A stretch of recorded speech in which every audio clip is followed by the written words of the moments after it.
afternoon, everyone. Welcome to the Introduction to Energy Systems. How does energy get to you? This is the second in the series of energy system webinars from the Energy Systems Signature Area at the University of Alberta.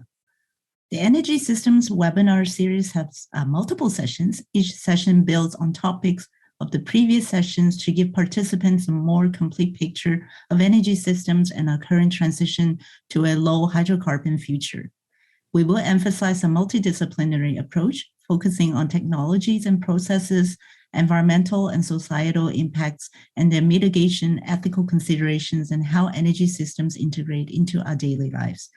The series is designed to help guide your awareness of the complex web of technologies, politics, economics, and environmental and social considerations affecting the energy transition. My name is Juliana Leung, and I'm happy to be the moderator for the webinar today. I'm a professor in the Department of Civil and Environmental Engineering, where I work in subsurface reservoir modeling. My team develops numerical techniques to simulate different subsurface processes related to hydrocarbons production, carbon dioxide storage, and geothermal reservoirs. My pronouns are she, her, as you can see in my Zoom name. And if you haven't already, I would invite you to also add your pronouns to your Zoom name.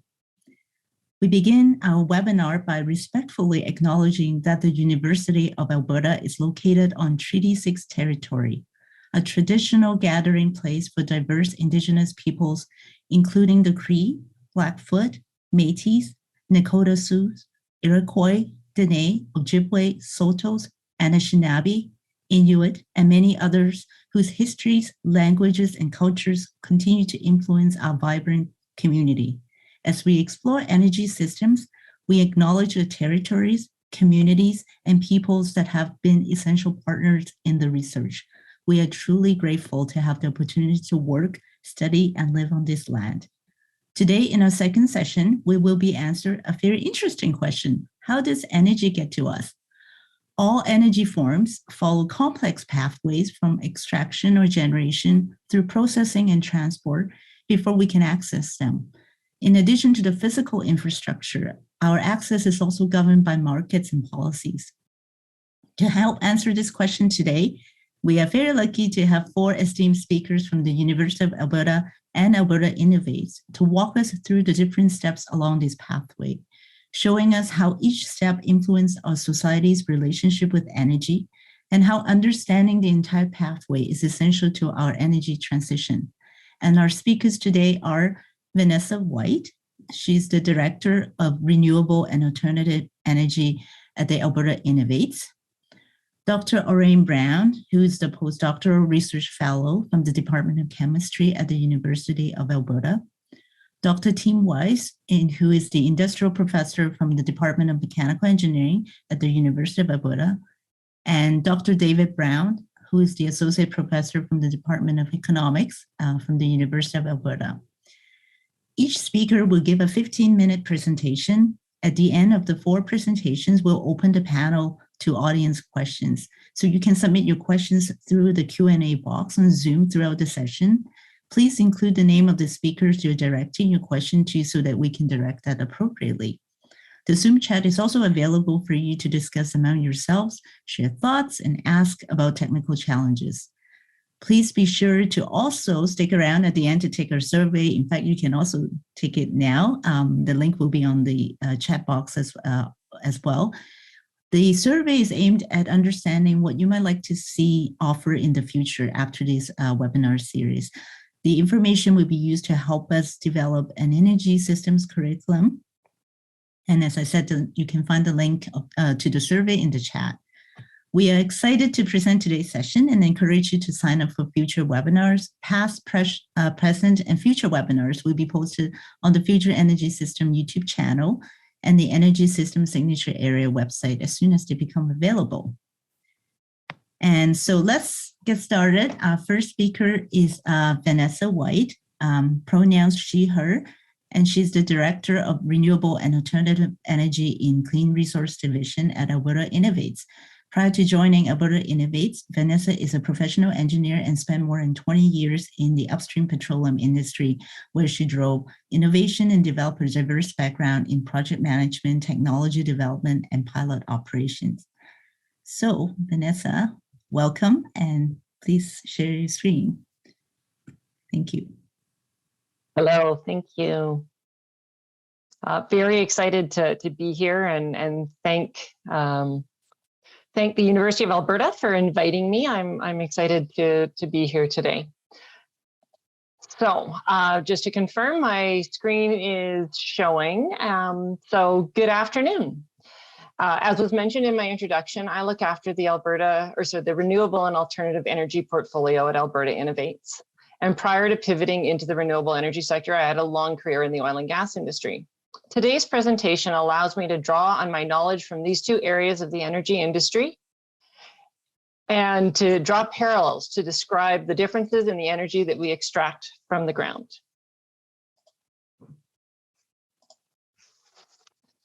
Before we get started with my presentation, Alberta Innovates acknowledges the many First Nations, Métis, and Inuit who have lived in and cared for these lands for generations.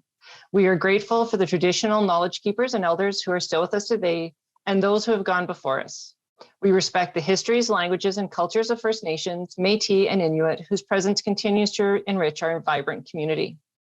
I am joining you from my home in Calgary, located in the traditional territory of the Treaty 7 First Nations.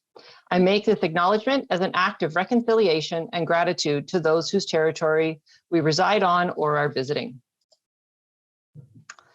Today, I'm going to talk about 3 methods used to extract energy from below the ground. These are petroleum or oil, natural gas, and geothermal. When we look at oil and natural gas, we are recovering a fuel that is then converted into energy. A common energy use of oil is gasoline in your car, where the liquid fuel is converted into energy to propel your vehicle forward. Natural gas is also a fuel, and it's commonly used to generate electricity along with heat in our homes. Geothermal is a bit different because it isn't a fuel.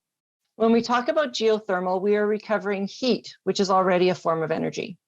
First, I'm going to focus on oil and natural gas, and then follow up with geothermal. In both sections, I'll offer some foundations and then move on to a discussion of the extraction methods. And finally, I'll round out my talk with a comparison of the extraction operations for these 3 sources of energy. Later in the webinar, Orain, Tim, and Dave will talk about what we do with the products after extraction and how they are used and priced. As I'm the only presenter that is not from the university, I would like to introduce the organization that I work for. Alberta Innovates has 4 key roles in the innovation ecosystem of Alberta. We support resource and technology companies, small and medium enterprises, and post-secondary institutions in their research, technology development, and commercialization. We help industry clients accelerate technology development and deployment, grow their business, and enhance competitiveness. Market pull is assured through direct end user support of all invested projects. As a convener, we develop pathways to bring interested parties together to collaborate on issues of importance. We provide technical insights to the government of Alberta to help guide resource development, energy diversification, climate leadership, and water and land policies. Our work spans the full spectrum of sectors and industries, from healthcare providers to the health industry to patients, from forestry to food production, from artificial intelligence to academic research, and from clean energy to carbon capture. In the Clean Resource Division, where my program area resides, we're developing cleaner energy production methods using less water and emitting fewer greenhouse gases. In short, Alberta Innovates drives the innovation and the development of new technologies and processes across sectors, across stages of development, and across the province. Before we start talking about how the resources are extracted, we need to understand where the resources are. In the image on the left, the key thing I want you to note is that there are different layers of rock that make up the Earth's mantle. The study of the layers of the Earth is called stratigraphy. Each layer is called a formation or zone, and they all have unique names, some a little more unique than others, like the base of fish scale. When geologists examine rock, they use terms of porosity and permeability to describe the quality of the rock. Porosity describes the amount of space between the grains of rock. A large space is high porosity, and conversely, a small space is low porosity. Permeability is a measure of how connected the pores are. Pores that are well connected will have high permeability, whereas pores that are isolated have low permeability. In the middle of the slide are two images. The top one is depicting both high permeability and porosity, and the bottom is demonstrating low permeability and porosity. A reservoir is a collection of fluid, oil, gas, water, or others within a porous rock. For an oil and gas reservoir to exist, a non-porous rock, which is in gray in the image on the right, sits on top of a porous rock to trap the fluids in the reservoir. So as you can imagine, the oil and gas isn't everywhere in Alberta, just in certain places where the right conditions exist. Now that we know where the oil and gas is, we can talk about how to get the fluid out. Natural gas is generally extracted using a basic principle that something at a high pressure will move in the direction of a lower pressure. So consider a balloon. If you blow up a balloon, you're increasing the air pressure in the balloon. When you release the stem, the air rushes from the place of high pressure to one of lower pressure. Things aren't quite so easy for oil or water for geothermal energy, so let's learn a little more. While there were some reservoirs that originally produced oil because of a pressure differential, most oil reservoirs require artificial lift or a pumping system to lift the fluid to surface. Many different pumping systems exist, but all pump systems have two major components: the pump, which is always located in the well near the production zone, and a driver or a motor. So let's talk about a pumping system that is easily recognizable for anyone that lives in Alberta, and not because of the pump, but because of the driver. This is the rod pump. The pump jack is the driver. So as the horse's head, and yes, that is actually what the free end of the pump jack is called, moves up and down, it causes a plunger at the bottom of a long string of metal rods to move up and down. The plunger is part of the inner workings of the pump. As the plunger is pulled up, it lifts the fluid sitting on top of it. The space left behind at the bottom of the pump when the plunger moves upwards is filled with oil from the reservoir. When the plunger is pushed back down, a ball lifts from the bottom of the plunger and the fluid from the bottom of the pump enters the plunger. Each time the plunger moves up, oil is removed from the well. A geothermal is a little bit different, since most of the formations are already filled with water. So it's not about where to find the water like it is with oil and gas, but where to find high quality geothermal assets. To have a high quality geothermal asset, you require two things: both a high temperature and a high flow rate. As you can see from the image, much of Alberta is not favorable for conventional geothermal development. This is primarily because the high temperatures needed for successful conventional geothermal project are not reached until you are more than 3,500 meters or 3.5 kilometers underground. At that depth, a good portion of the rock starts losing porosity, and so you can't achieve a high flow rate for water. But don't get discouraged. There are other ways to make geothermal work in Alberta, and I'll get to those on this next slide. In a conventional geothermal operation with high heat and high flow rates, as shown in the image on the left, the produced fluid will separate into steam and water when it reaches the surface. The steam then drives a turbine to produce electricity. Once the steam cools, it is pumped down an injection well along with the rest of the water back to the reservoir where it will repeat the cycle. As I said, this process only works in reservoirs with high heat and high flow rates. But as I said earlier, let's not get discouraged about geothermal in Alberta. There are two very interesting low temperature geothermal projects that are either in construction or already operating in Alberta. In the middle image, a low temperature resource is showing that a pump, similar to the oil operations, is needed to get the hot fluid to the surface. An additional stage of operation where the heat of the water is transferred to another fluid with a much lower boiling point is also needed. This lower boiling point fluid then converts into a vapor to drive the turbine and produce electricity.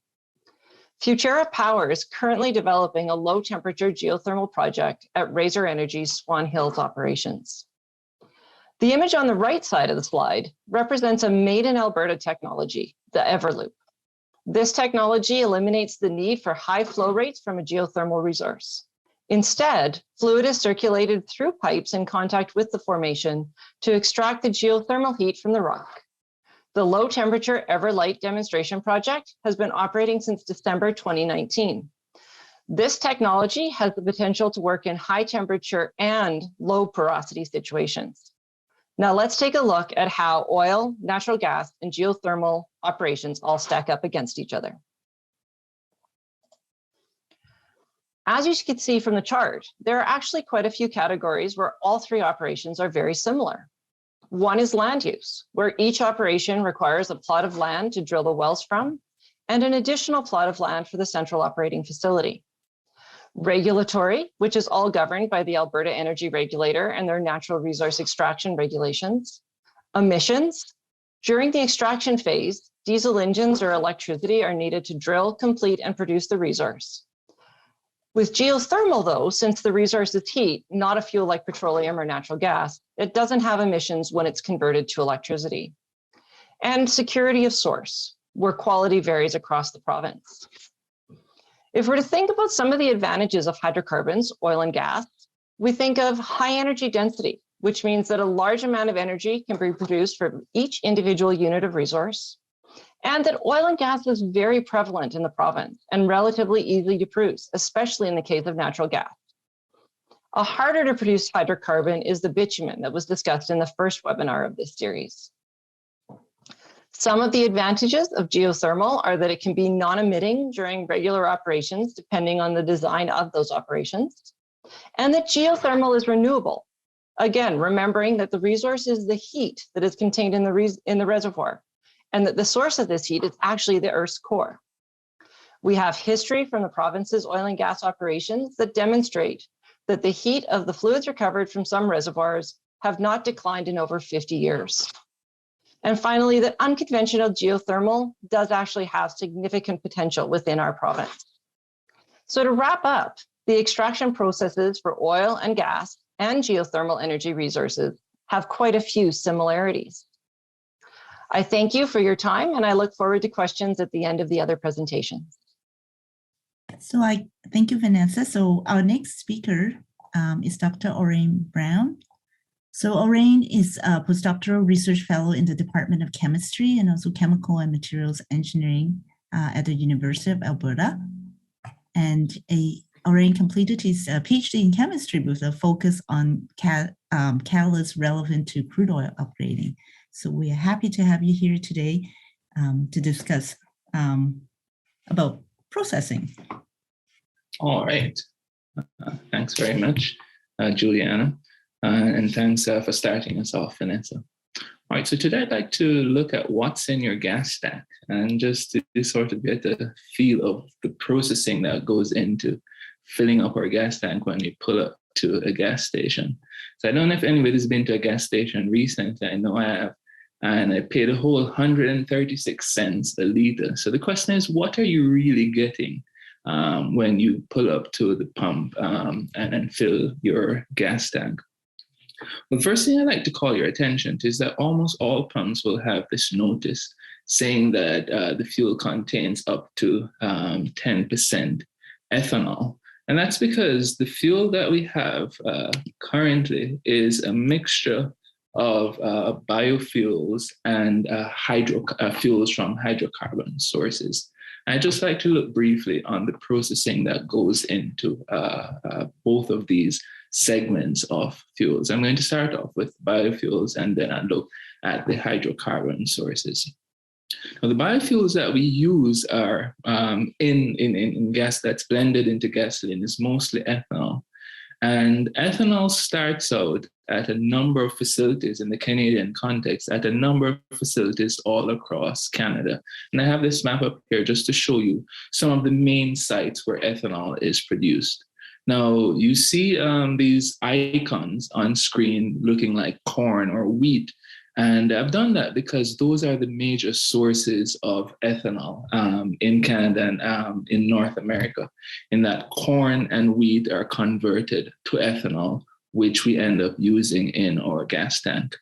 I'd like to call your attention to the little car in Edmonton, but just beside it, there is a recycling sign, because there's one facility in Edmonton here that's first in the world that doesn't rely on, agricultural products, but actually is turning municipal waste into ethanol. That's Enerchem here in Edmonton. I won't talk too much about that. I just want you to be aware of it. So we use quite a bit of ethanol, about over 3 billion liters a year in Canada we use in our cars. Most of that is sourced domestically, but some is also imported from the US. And the key thing is that the use of ethanol is on the rise because the federal government and provincial governments are trying to incorporate more renewable fuels into the fuel mix in order to reduce emissions. So how do we turn corn and wheat into ethanol? Well, this is a very, very old process. And anybody who enjoys a glass of wine will know a little bit about it. So essentially what we need is that we take, a starch, like say corn. We take corn which contains starch. And what you need to do is to find some way to break that starch down into simpler molecules. And the simplest molecule of them all is glucose. Now, once you get glucose, all you need is yeast, as anybody who's done some home brewing knows, and the yeast will convert the glucose into ethanol, and then we're well on our way. In terms of on an industrial scale, the first step in processing corn and wheat into ethanol is milling, so we grind it. And then you add water and cook. And the point of that, the cooking and then what's called saccharification, which is essentially breaking the starches down into sugars, right? So those are the first key steps. Following that, once we have our simple sugars, we can introduce the yeast into the mixture. And the yeast now converts the sugars to ethanol. Now, the ethanol you get after fermentation contains quite a bit of water, and we don't want to be putting water into our gas tanks. So then we need to go through a process that's called distillation, which is essential to separate ethanol from water. The ethanol that you get after distillation is essentially 100% pure. Sounds very tempting, and there's a worry some might get diverted into the consumer, liquid drinking market.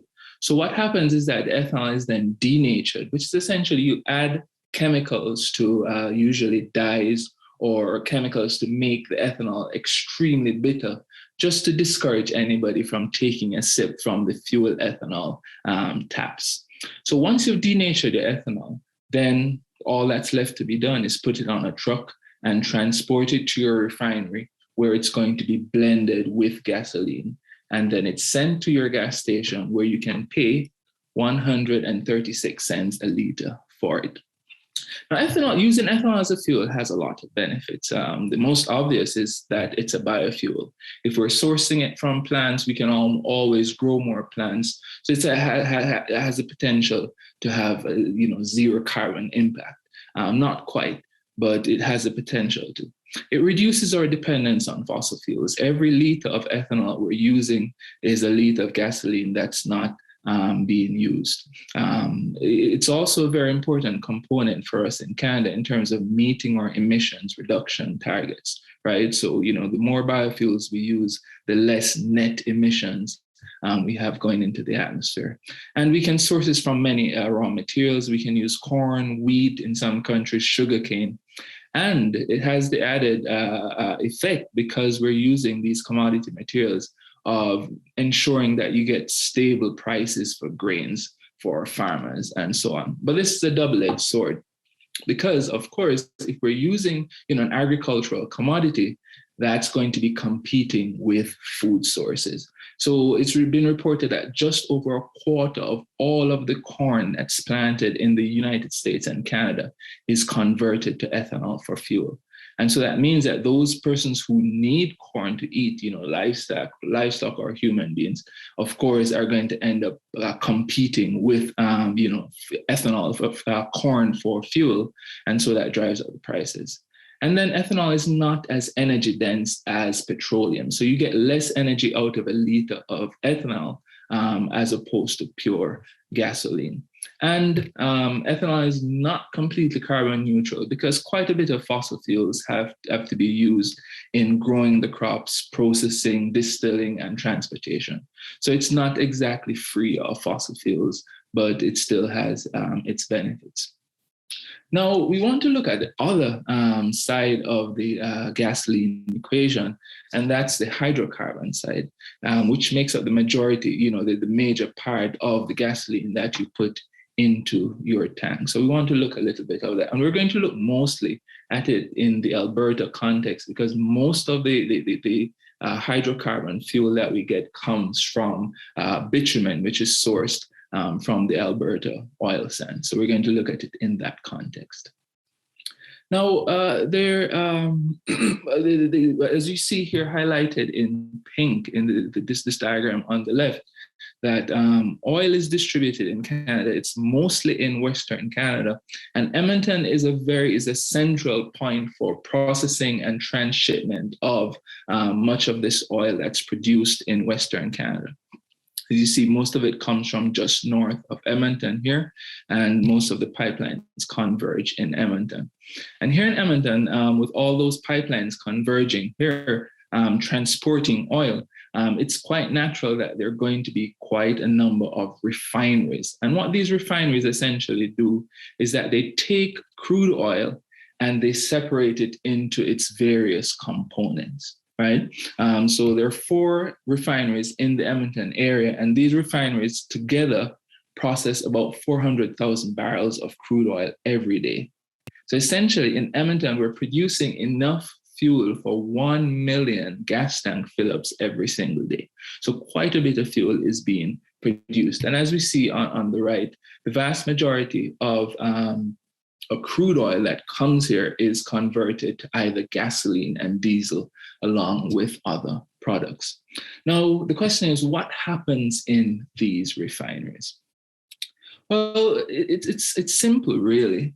What you do is that you take the crude oil that's delivered by all these pipelines converging in Edmonton, and you feed it into a furnace. And that furnace is heated to a very high temperature.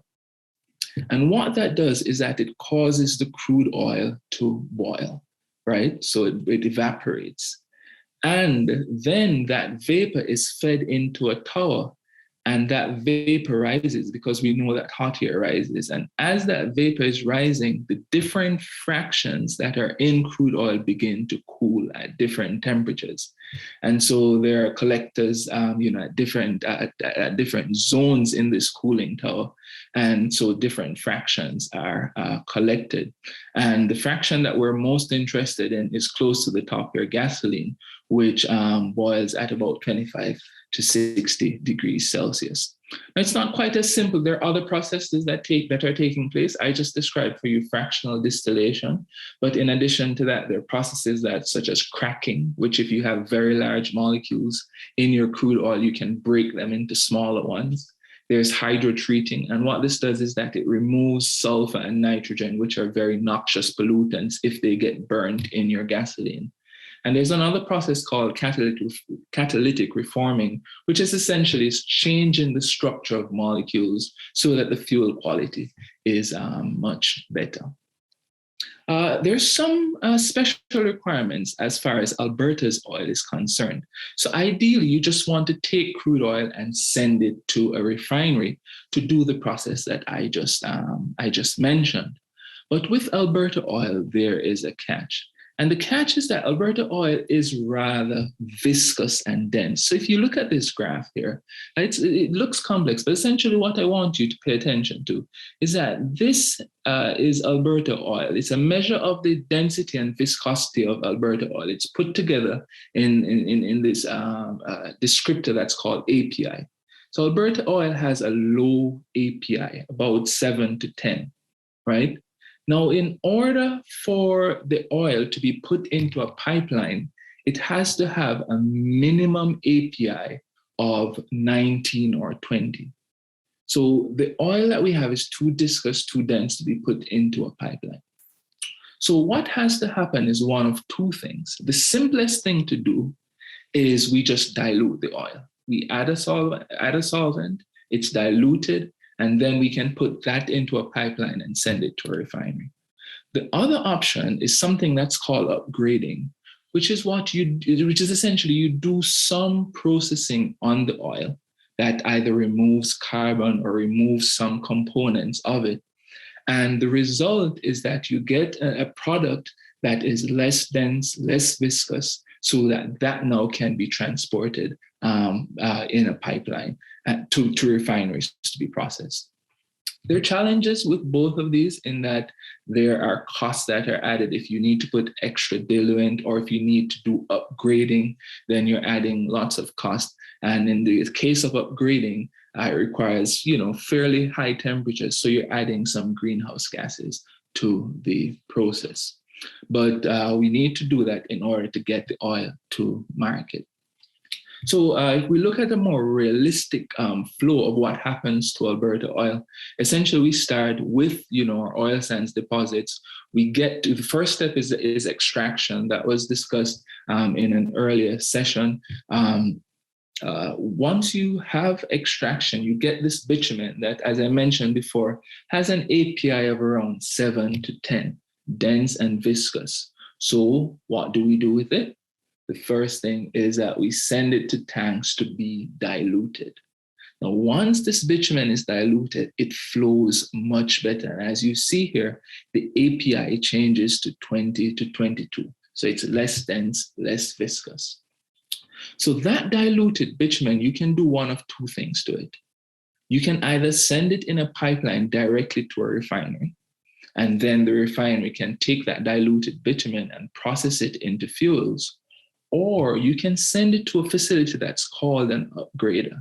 And in the upgrader, what you do is you remove the diluent and recycle that, and then you process the oil just enough that it can flow nicely in a pipeline.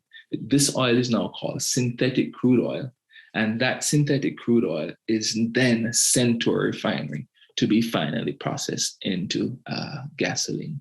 So as you can see, the process can be quite involved, but eventually, once you do either dilution or upgrading, you come back to this fractional distillation so that you can get your gasoline from crude oil.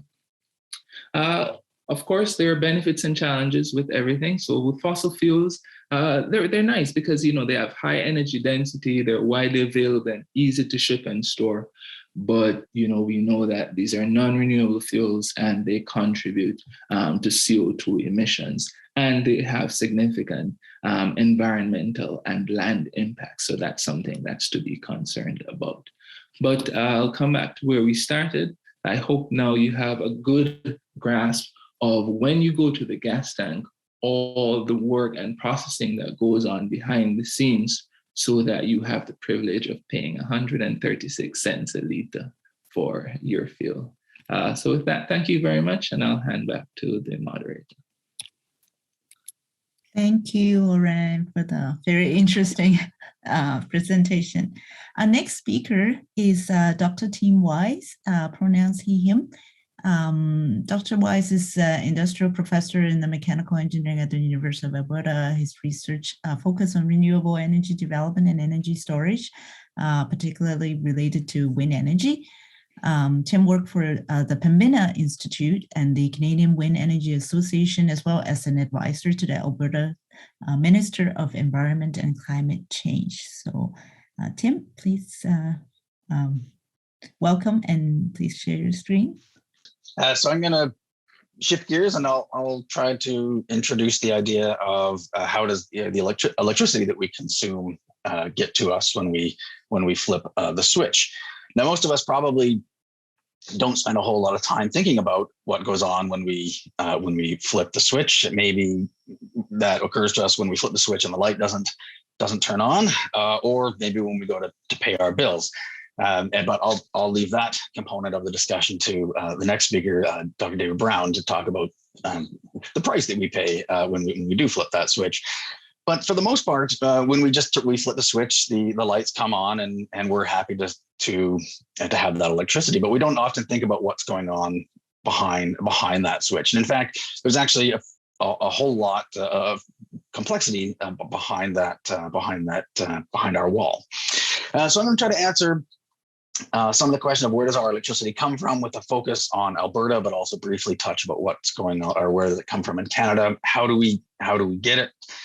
What's the scale of that system? And electricity used to be a fairly sleepy sector, but it's probably one of the more exciting energy sectors these days because it's changing really, really rapidly. And so we'll talk a little bit about some of those changes that are occurring and what opportunities there are and challenges as well. So first question then, if we want to think about where does our electricity come from, we need to almost take a step back and ask ourselves, well, what is electricity itself? And so first off, electricity is a form of energy, but it's not just any form of energy. It's an incredibly versatile form of energy. We can use it for all sorts of different uses, and it's from powering our computer to running an electric car to turning on lights or to heating our home. So there's an incredible breadth of things that the electricity system can do, or electricity as an energy form, I guess I should say, can do. And in fact, it's so useful. If we look over here on the right hand side of my slide here, electricity is about 17% of our overall final energy consumption in Canada. So it's one of the most important sources of energy that we have overall. But sometimes when we report energy data, energy consumption data like this, it actually underplays the size of the overall system or the importance of the electricity as a sector. And we'll get to that in a minute. But the reason being is that electricity is what we call a secondary form of energy. And so we don't just find it, we don't mine electricity, but we have to go out and we have to create it. And so we need to start with an initial energy form, what we call a primary energy form, and convert it into electricity, which ultimately we're going to consume. And unfortunately, along comes our friend, the second law of thermodynamics, that tells us every time we change energy from one form to another, we're going to lose some of that energy along the way. And so when we consume that electricity, we've ultimately has had several types of energy conversion that have gone on behind that and meant that we've lost some of that energy along the way, which ultimately means we've actually consumed more energy in the overall system. So it does mean that there needs to be more primary energy that gets put into the overall system compared to what we're going to finally consume. So let's then think about, okay, well, what are all the different pathways that we can use in order to get electricity to us? And so I started out trying to make a very simple diagram here, and it got a little bit ugly. But the good news is really we have two distinct sources where we ultimately generate electricity from. Uranium and sunlight, and sunlight really being the dominant one. And the sunlight, of course, can take all sorts of different paths in order to get converted into electricity. If we can convert sunlight directly into electricity through the use of photovoltaics, and that's probably the most direct conversion and the quickest, but it's not the one that we use the most, at least these days, in our overall system. In Canada, we tend to use a more indirect path of sunlight, where the sunlight takes some of that, the energy hits the earth. It moves some fluid around, so it moves liquid up a mountain, and then it flows down through a stream, and we convert that into kinetic energy to run through a hydro dam, or it moves the atmosphere around, and we use wind turbines to extract that energy. So we've got sunlight turned into kinetic energy, which then we turn into electrical energy. But more often than not, we have sunlight, which takes a longer path, and it gets absorbed by biomass, which then turns into fossil fuels. And then we run that through another system to then extract the heat from that fossil fuel, and then run that through a power plant to get ourselves electricity. So ultimately, for the most part anyway, most of our energy ultimately is derived from the sun itself. In Canada, we have a lot of hydro electricity, but for the most part, in the world, much of our electricity is generated from thermal sources or from fossil fuel sources. So in spite of my fairly complex graph here, for the most part, we're just sort of following this main path here down to the middle. And that's also true in Alberta. So we're taking a fossil fuel, we're burning it, releasing that chemical energy, turning it into thermal energy, turning that thermal energy into kinetic energy, and then that kinetic energy into electrical energy. So there's lots of steps along the way, which unfortunately means that we've lost some of that energy that we started with as a result of making all those conversions or all those changes. So when I flip the switch in Alberta and I consume that electricity, has come to us via a transmission system, and there's going to be some additional losses along the way. But then we also think about all those conversion losses, which I just mentioned to you. And so then if you look at the diagram of the final electricity that we consume here, upstream of that, we've actually had to put a lot more energy into that system overall, because unfortunately, as a result of all those conversions, we end up losing a fair bit of that energy through thermal losses, and some of those are simply inevitable. So there's a lot more going on behind the system in terms of energy consumption than maybe just the final energy that we're consuming in our office or our homes. So what's going on specifically in Alberta? Well, Alberta's in the midst of a massive change in its overall electricity system. It's a really exciting time to be looking at the system in Alberta, because we've gone from a system that was about 2/3 coal just 15 years ago, and is now down to, at the end of 2021, about 20% of our entire energy in the mix came from coal. So that's one of the most rapid conversions of an overall system that we've seen. In fact, the plans are that we'll see coal likely phased out by close to this time next year. And so that's not only one of the most significant decarbonization processes that's going on in North America, but also one of the fastest changes to an overall electricity system as well. So let's look at that then in terms of percentages of where our energy comes from. And so over here on the right-hand side, we can see, again, that transition from a lot of coal historically to being largely displaced by natural gas, as well as some growth in the renewable energy sector combined up at the top here to totaling about 15% of our overall electricity consumption, although the majority of our power still definitely comes from the thermal sector.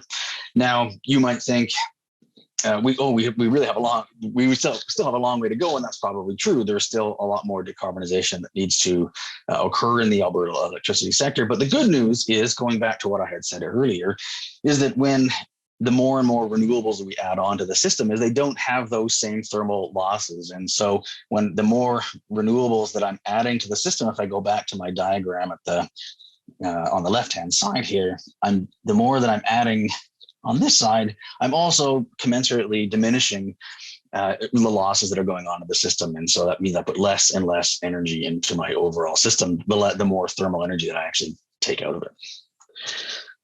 So Alberta is a little bit unique in Canada. Alberta and Saskatchewan are a little bit different than much of the other provinces, which overall in Canada, we don't have a majority thermal system. In fact, in Canada, the majority of our electricity actually comes from hydroelectric power. In some cases, some of the jurisdictions are well over 95% of their electricity comes from hydro.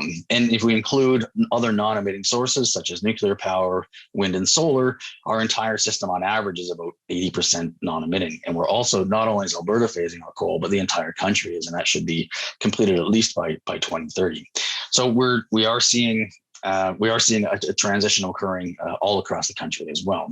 One of the other major interesting things that's happening, not only in Canada, but around the world, is that renewable energy, which used to be fairly expensive, wind and solar in particular, have now gotten to the point where they're actually some of the lowest cost energy that we can install. And so that's also changing the way we think about what our energy system is going to look like in the near to medium future. And so you may have heard this term, which comes up a fair bit, which is called Electrify Everything. And the reason that comes up is because of those things which I had just mentioned, that we have renewables that are coming onto the system that are relatively low cost. So wind and solar are now plentiful and low cost. And so if we take those renewables and we start adding more and more to them to the system, we can start to clean up our overall energy electricity system. Once we've done that, then we can start moving some of those other sectors onto the grid. So going back to where I started, electricity being a very versatile form of energy, we can start to not only clean up where we're currently consuming electricity, but we can also start to help decarbonize some of the other sectors in the economy. So whether that's transportation with electric vehicles, or potentially using electricity in heating or industrial processes. As a result, of course, it does mean that we need to expand. We need to not only clean up the grid, but we're going to need to expand it and make it bigger. And so it sounds easy maybe to electrify everything and make that transition happen, but there's obviously some major challenges that go on when that we're currently facing and currently sort of struggling through, not least of which is scale. So let's go back to the diagram which we started with here on the right-hand side and say, okay, well, our electricity system currently is only about 17% of our end use. And now we're talking about potentially decarbonizing the entire, if you want to electrify everything, now I need to move my refined petroleum products as well as my natural gas system onto the electricity grid. Does that mean now that I need to expand my electricity system fivefold? Well, no, the good news is that we obviously do need a lot more electricity, but our internal combustion engines in our cars are only about between 20 and 25% efficient at actually taking that energy in the gasoline and converting it to kinetic energy, whereas an electric car is closer to 75 to 80% efficient. So the good news is we don't actually need to displace all of this energy here. Maybe we only need to displace, for argument's sake, let's say half of it. And the same can also be true on the heating side of things. That things like heat pumps, for example, can be 2 to 3 times as efficient compared to just even high efficiency furnaces. So maybe we only need to let's be optimistic and say we only need to replace 50% of that system. So it may be that the challenge isn't quite as big as it initially appeared, but it's still huge. The scale of electrification and the scale of change would need to be massive. But some of that is happening, whether we like it or not. We're seeing the rise of electric vehicles into the overall system, as well as some of these switches to the electricity system for industrial processes as well. So that's happening. But the corollary of that means we're going to need a lot more electricity generation.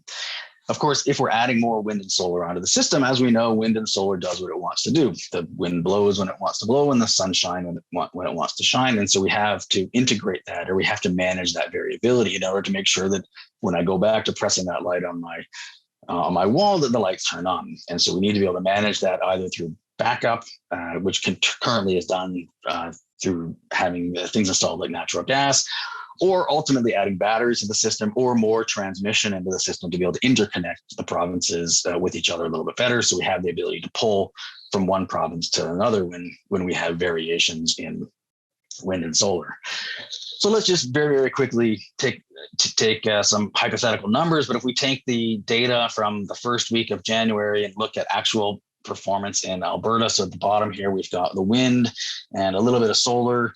And so the green being, I'll highlight in green here. Here's our wind pattern. So you can see that variability playing out in real time. Now, if we were to scale that system up really, really large, and we're going to scale it wind and solar, and I've underplayed solar a little bit here, given that it's January and we don't get quite as much sun, so it would look a lot bigger in the summer. But nonetheless, you can see now, if I'm going to scale it up on the right-hand side of my slide here, the challenges that may pose to the overall system. We see that variability occurring as a result of the renewables. And so we're going to need to find a way not only to back it up when the wind and the solar is at a low point, but perhaps we also might imagine a time when you've got additional wind and solar above and beyond the load itself. And so we might have an opportunity to either charge a battery or maybe export that power somewhere else.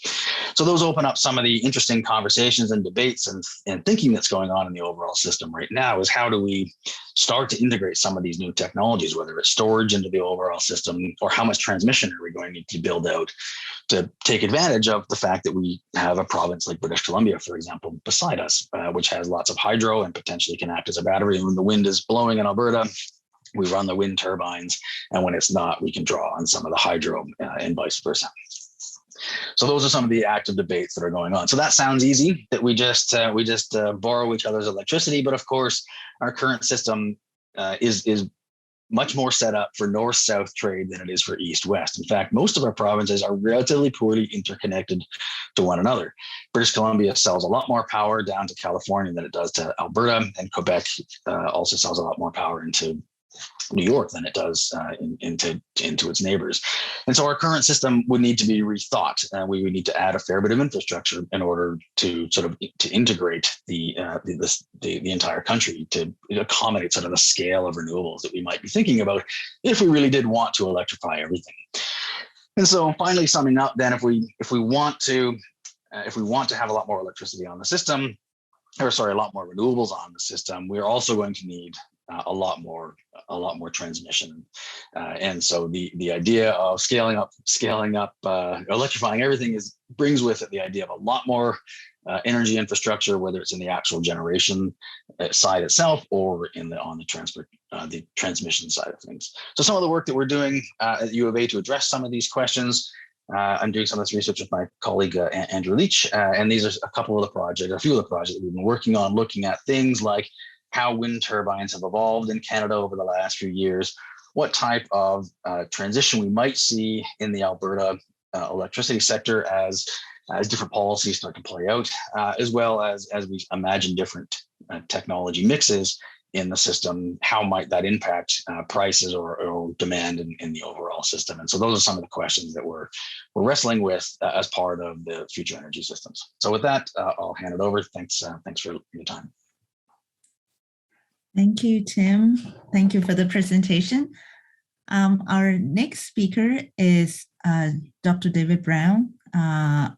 David is Associate Professor at the University of Alberta's Department of Economics.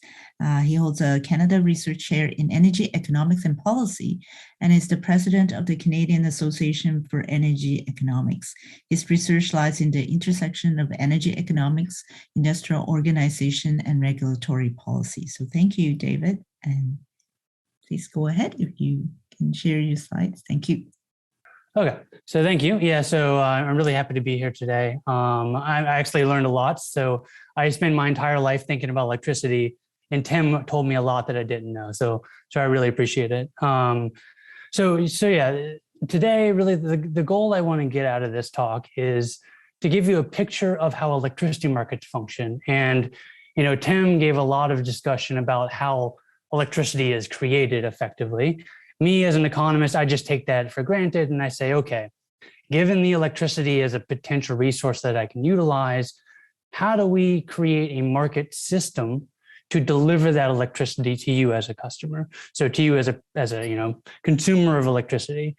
So as many things, we take these complex processes for granted, and I want to give you kind of an overview of how Alberta's electricity market in particular functions. Okay. So let's start with the view of the product. And Tim gave some insight into this as well, but our goal is to meet electricity demand, right? So, people want to consume electricity and we got to make sure that supply equals demand at all times. So it's a very complex and difficult task, both from an engineering perspective and an economics perspective. There's considerable variation, both from a seasonal perspective, like shown here on the left side of the graph. The winter, we get these winter peaks, it gets really cold in Alberta, and even some summer peaks as well. So air conditioning demand is increasing in the province. In addition to seasonal variation, we have within day variation, right? So at 4 a.m. in the morning on the right-hand side, electricity demand is relatively low. But at 6, 7 p.m. at night, electricity demand peaks and we get this high increase in electricity demand. So we have to balance supply and demand at all times. And how do we do that? And that's the goal of the talk today. Okay, so Tim gave the overview here already, but I'll re-emphasize that we have a lot of different resources, right? So we have electricity generated, and this is 2020 numbers, so it's actually a little dated, 50% of gas. So Tim already shows how fast the market's changing. But in 2020, we had about 50% of gas, which is represented by cogeneration, combined cycle, and simple cycle, followed by coal. And these are dispatchable resources. So basically, what does that mean? Is I can call upon them when I want to. And then you got wind and solar, which it comes when it comes, and hydroelectric, which you have a decent amount of control, and other is primarily biomass. These resources, and Tim showed a graph of Canada, but I want to zoom in on Alberta. These resources are spread all over the province. So you have a lot of natural gas cogeneration resources up north associated with a lot of industrial processes.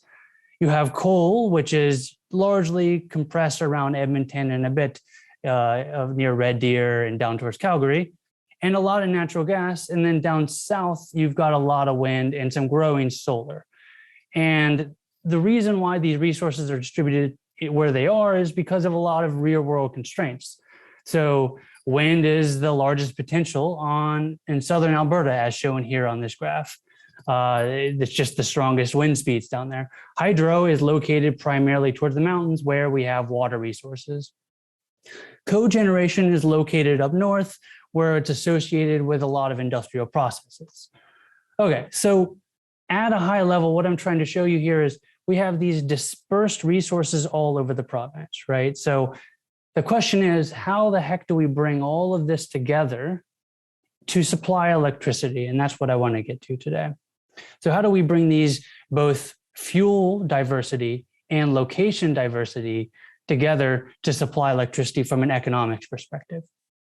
So that brings up a few key questions. So as I said, we're trying to think about bringing these together. Who operates and coordinates this system? So as you can imagine, it's a pretty darn difficult task to bring all these resources together. How do we pay for these resources, right? So coal costs different than natural gas. Hydro and wind have different cost profiles. So what is the mechanism, the market framework that we use in Alberta and a lot of jurisdictions to actually pay for these resources? And finally, why do we invest in these things, right? If I'm an owner of a facility, what are the economic drivers of investment for me to invest in these generation facilities? Why do I want to invest in a natural gas facility from an economics perspective? All right, so let me give you a really quick history lesson on how electricity markets used to work, primarily in these traditional, what we call vertically integrated structures. So each jurisdiction in this graph, so imagine there's 3 jurisdictions, A, B, and C, they were pretty balkanized. So, in Edmonton, you had a utility that generated electricity and transported it to you and managed the billing and supply. Calgary, you had a utility that generated electricity, transported it to you, and managed your bill, et cetera. So historically, we had a pretty segmented and balkanized grid, and it was relatively simple. It wasn't simple is not the right word, but it wasn't a super complex industry. Well, in the late 90s, early 2000s, there was a big change in the way the market operated. So there was a restructuring of the market, or sometimes called deregulation. And effectively, the idea was, maybe it might be cheaper for an electricity generator in area B to supply our power to area A. We may not want area A to only be supplied by area A generator. So basically, there's maybe a lower cost generator at a different location. So what they ended up doing at the wholesale side, so the generator side of the market, is they introduced a market mechanism, which basically allowed us to trade across these jurisdictions to maybe lower cost of production. Who does this, right? So this is a very complex system. It used to be primarily maintained with these utilities, these vertically integrated utilities. Now there's an organization called the ISO, so the Alberta Electricity System Operator. If you work in the electricity industry in Alberta, you're going to do a lot of work with the ISO, or you're going to work at the ISO itself. So the ISO is in charge of kind of coordinating and managing this system. They're kind of the bumper on trying to get this system to orchestrate and work together. So how does this market work?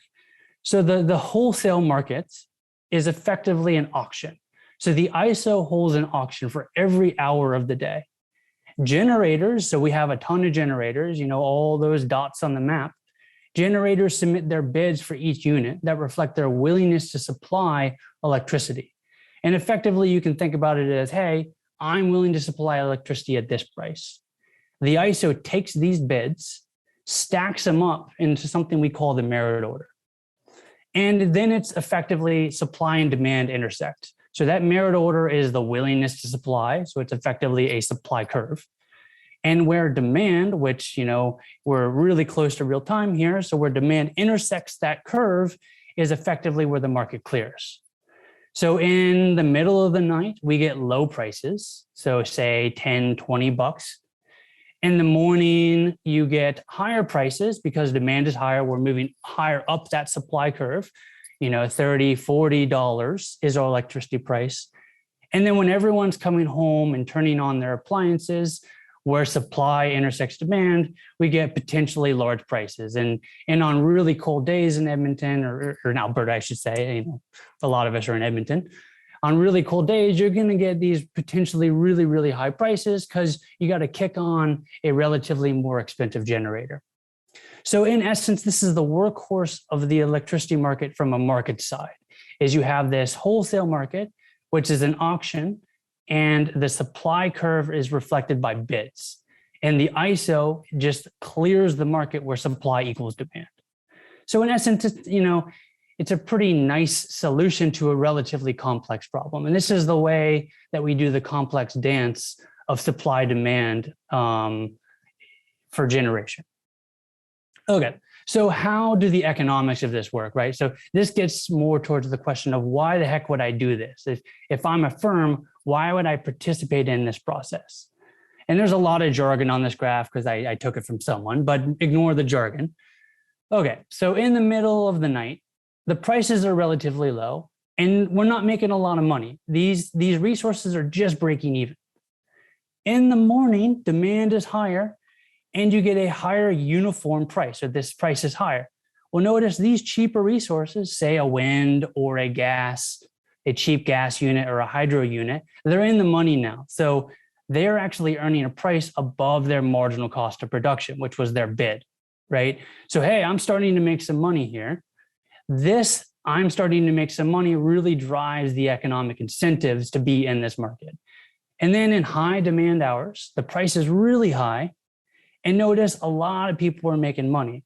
The price is above my bid, potentially substantially hundreds of dollars, and I could be making a windfall amount of revenues. But it doesn't necessarily mean that when prices are high, they're, you know, making crazy money.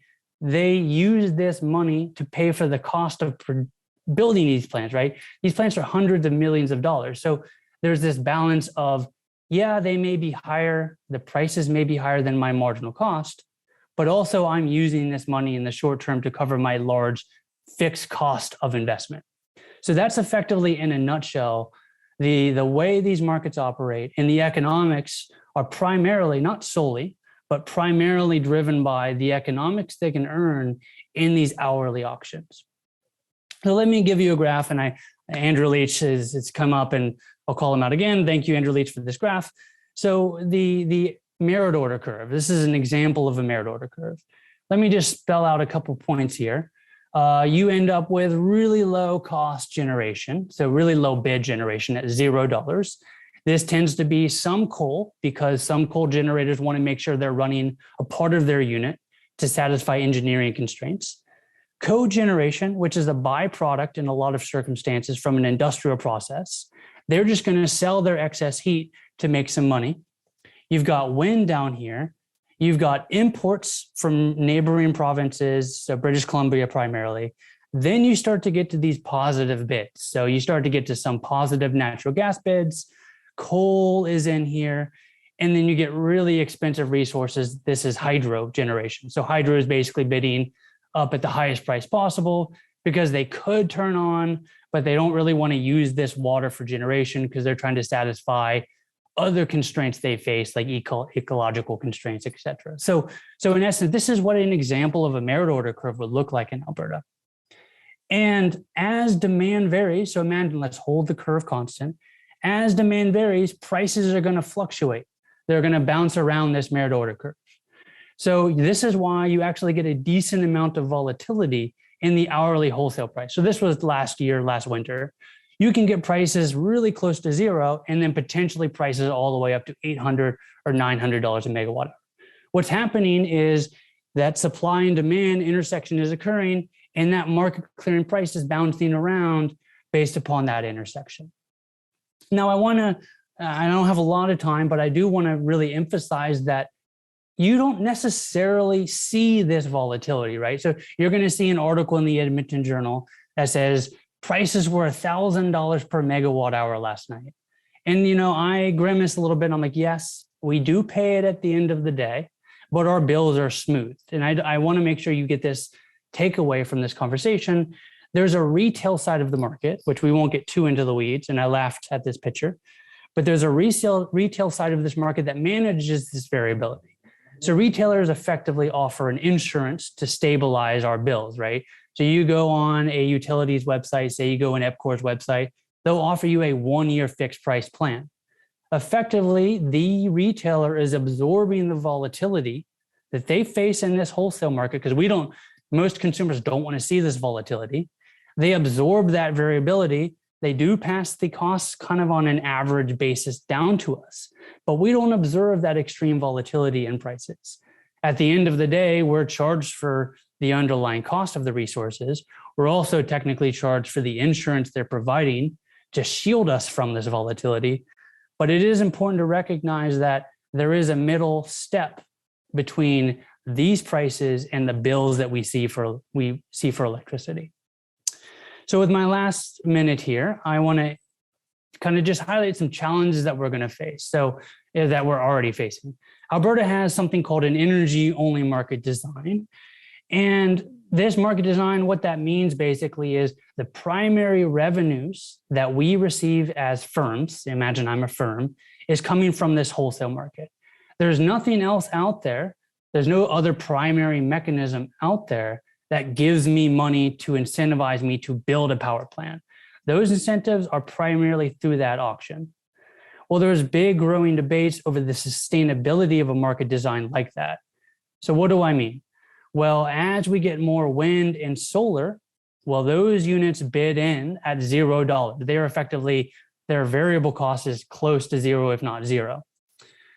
That suppresses average prices for resources such as natural gas, which, as others have alluded to, is a potentially valuable stabilizing resource.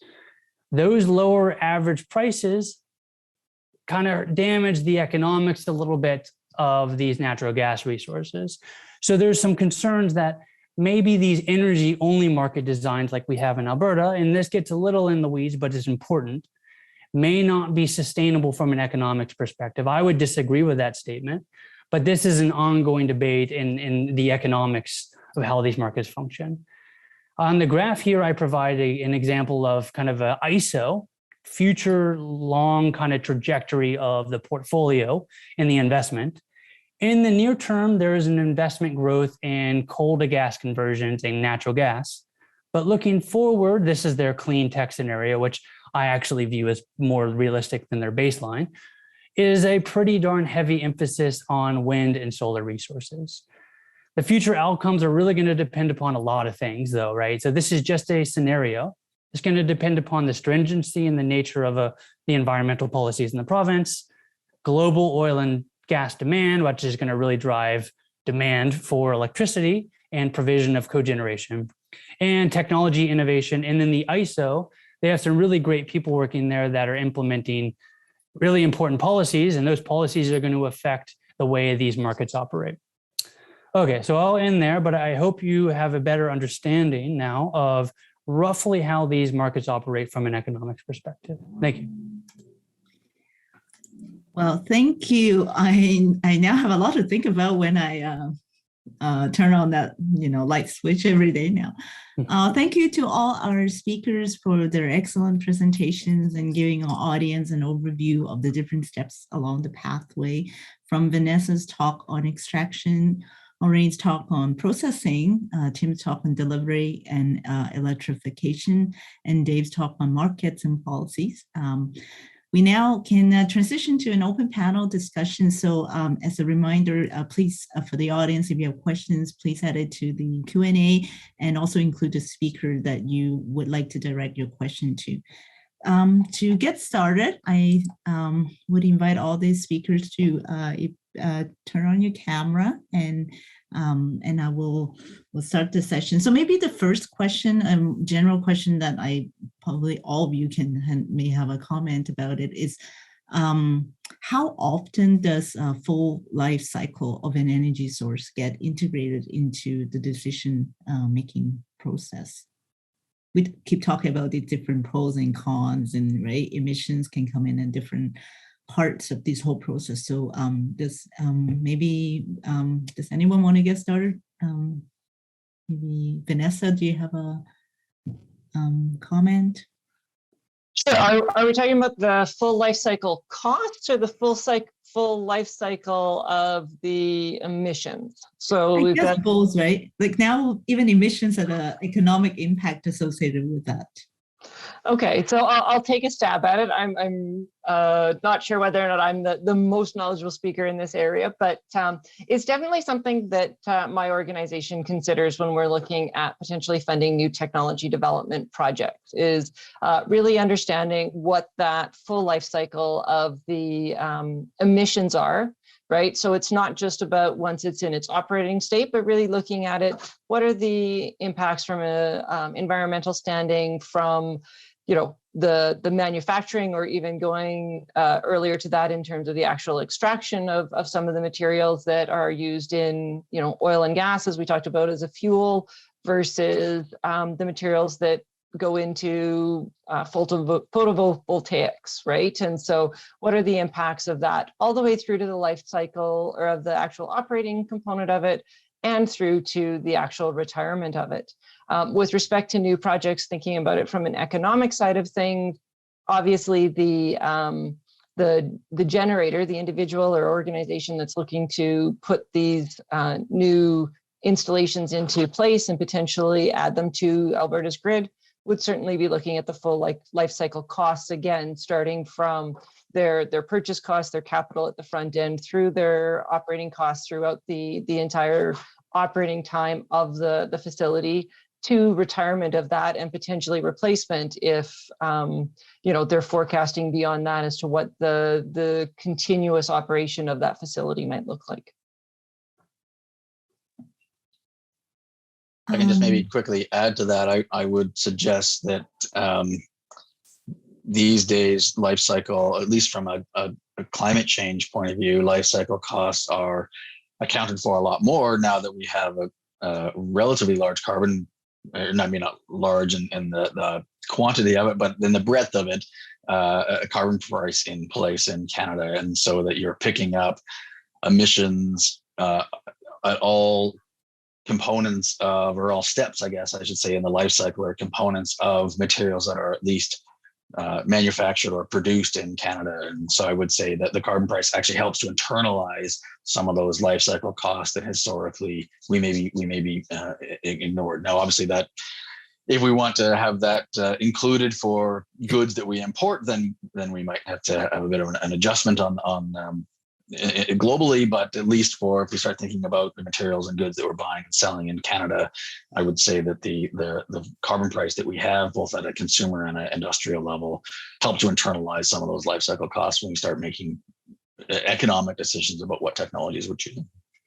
And if I could chime in to answer the question in the Q&A box, which is pointing to this, you take, say, for example, biofuels, that, I mean, on the surface of it, there's certainly less emitting than, say, fossil fuels, because, you know, plants grow and they take carbon dioxide from the atmosphere. But something that's not considered a lot is that as you shift more towards producing crops for biofuels, in some places you end up clearing quite a bit of land in order to support these crops. You think about, I think the most glaring example now is Brazil, where there's a lot of encroachment into the Amazon in order to clear land, in order to grow crops, not just biofuels, but so you can find that you're growing crops for biofuels, which have low emissions. But if you're clearing the Amazon in order to make way for those crops, then you're introducing a lot more, or you're taking out an emission sink. That's very important. So it's important when you're doing life cycle analysis to, consider every single aspect, even those unintended consequences that might arise from production of a particular fuel. Yeah, and then I guess what I would add is I would really emphasize Tim's point from the electricity market perspective and give a little more context to the generation side. So historically, coal was, remember my merit order, coal was historically below natural gas prior to the more stringent carbon pricing policy. But as as carbon prices increase, as Tim suggested, we're starting to internalize the emissions of these resources differently. And we're actually seeing a switch in the natural gas coal order. And that's a big driver. So the the graph that Tim showed of coal really declining and the economics of coal changing, that shift in the order, in the merit order, is a primary driver of that change, in my opinion, and in a lot of people's opinions, I think, as well. So I think that, you know, from the economics perspective, that carbon price was really key. Thank you. So since we're talking about emissions too, so maybe another question that comes up was related to geothermal is, maybe Vanessa can also speak to it, is can we reuse any of these existing facilities, oil and gas wells for geothermal energy infrastructure, so to reduce the emissions? Yeah, absolutely. And the project that I talked about in my talk, the Futura project that's happening at the Swan Hills operating facility, they are intertwined. The water that's being produced, in addition to the oil that's being recovered at that particular site, is then the water that is being used to transfer the heat to the geothermal project. And so there's definitely lots of opportunities. That's just one example of where we're seeing that. Certainly there's additional opportunities. I have a large number of new technology developers that are always approaching me with ideas on how to utilize our existing oil and gas infrastructure and oil and gas skill sets in terms of that transition to a geothermal energy source. And maybe another question, thank you, to Orain is it possible to fuel our cars completely with biofuels, and would it still run like more than 10%, for example? Oh, you're muted. Oh, yeah. Yes, you certainly can. If you reach far back in history, Ford's Model T actually had some cars that run on ethanol alone. Nowadays, you know, there's some cars that can run currently on flex fuel, so that's up to about 85% ethanol. And there's some engines that are designed to run purely on ethanol, so the options are there. But the average car on the road now, I think, can go up to maybe about 15% ethanol or even 20% before there might be some issues that you need a redesign. And I guess a follow-up question maybe to Dave or Tim too would be that what would be the impact on the markets using these biofuels to, for example, like a biofuel car versus an electric car? Yeah, I mean, I think that's still an outstanding question at this stage in the game in terms of high penetrations of electric vehicles. I think that's definitely one of the questions that people are just starting to wrestle with. If you looked at some of the more recent data out of Europe, electric vehicles are, I think there was like, I forget the number, but I want to say 20% of new vehicle registrations this past year. They actually overtook diesel for new vehicle registrations this year. So I think it's kind of an open question. It's sort of unfolding in real time, you know, what the impact of that is going to be and when they start to charge and what that looks like. And we really don't have vehicles that run on one or the other in terms of biofuels and electric vehicles. They're more of a replacement for each other.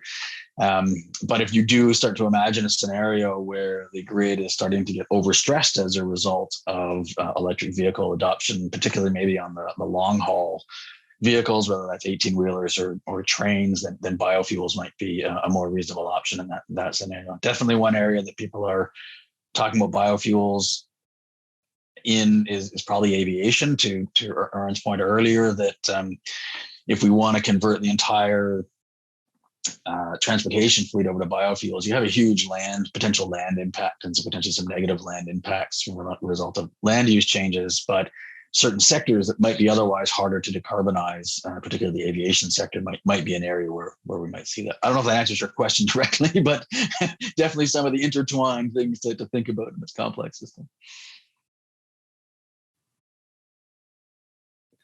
Yeah, and I would just add to the emphasis of, the challenges we face with electric vehicle growth, because if everyone comes home and plugs in their EVs at the same time, it's going to create big spikes of electricity demand, and that's a big issue of debate of how can we deal with this and how can we manage it.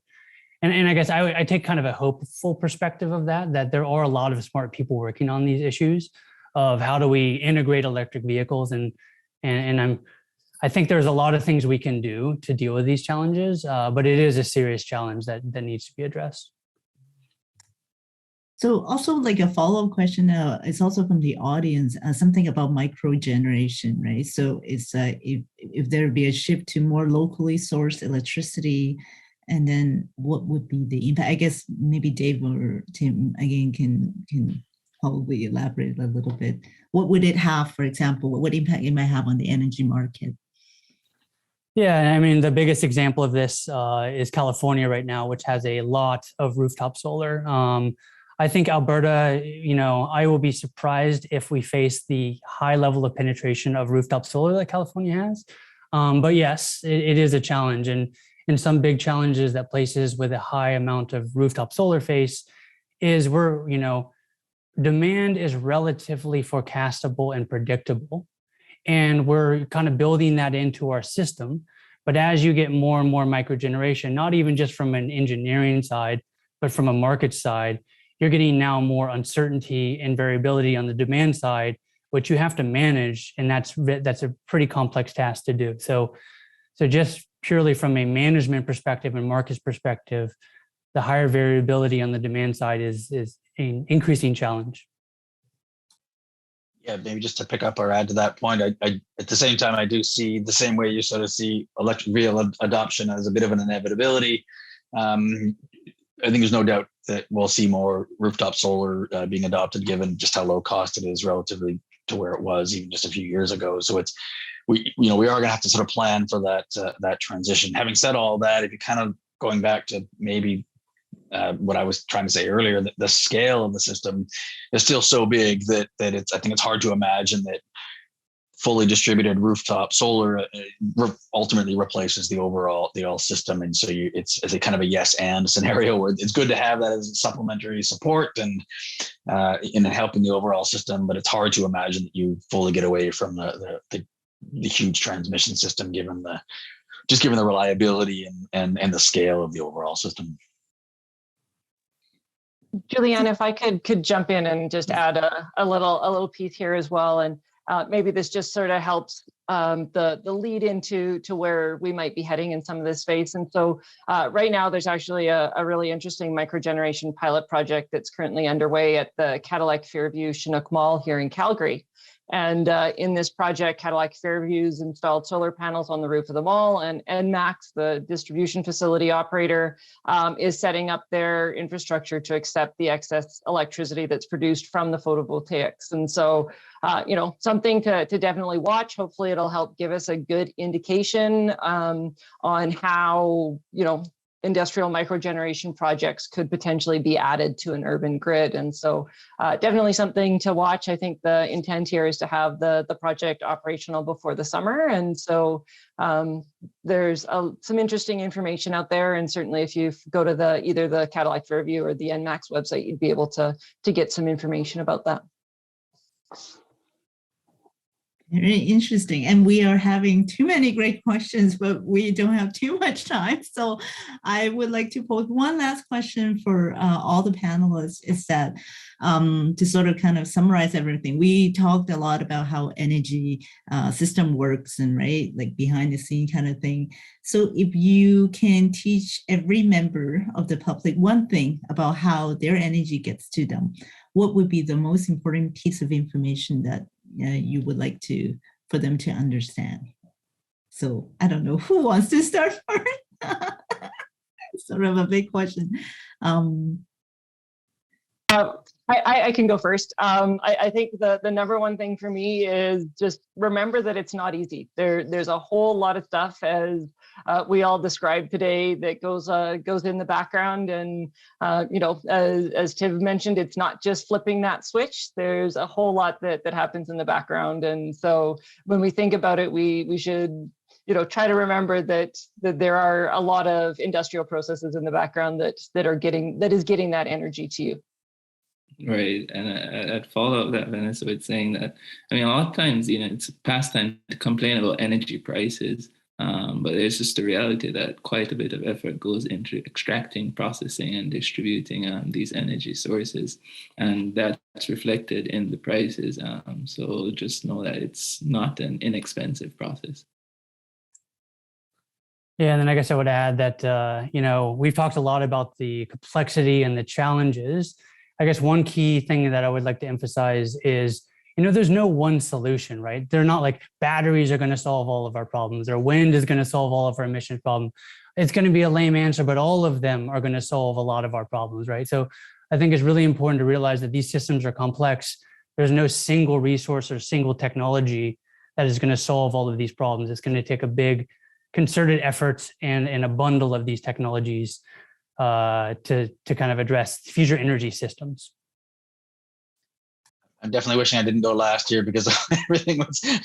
My co-panelists mentioned all the key aspects, I think. But maybe the only thing that I can add to that is that the system is changing, and we are sort of watching that unfold in real time. It's maybe not as easy or as fast as some people want to make it out to be. But sort of in the scale of the infrastructure that we have and the timeframes that infrastructure is in place, it is happening relatively quickly. And so I think we do ourselves a disservice to sort of turn a blind eye to the broader changes that are happening not only in Canada or Alberta, but globally. Thank you. Yeah, and I think we touch on a lot of these, right? That there are always pros and cons with every energy source, which in fact would be one of the topic in some of our upcoming webinar sessions in the future. But with that, I would like to thank you again to our speakers for sharing your expertise today. It has been a very interesting session. I definitely learned a lot. And I hope the audience also have enjoyed today's sessions, and I encourage you to sign up for future webinars. And as a reminder again, please fill out the survey, and your feedback is actually very valuable to a team for us to assess what type of content that we can offer in the future. If you're interested in catching up on some of the past sessions or rewatching the one that we have today, these webinars will be posted on the Future Energy System YouTube and Energy Systems website soon. So our next session will be coming up on February 17th, and we'll discuss the impacts of energy systems on our environment. So for more information about that session and to keep up to date with many of the energy research developments at the U of A, you can sign up for the Future Energy System newsletter. So thank you again for joining us today, and thank you for the speaker, and we look forward to seeing you again in the near future.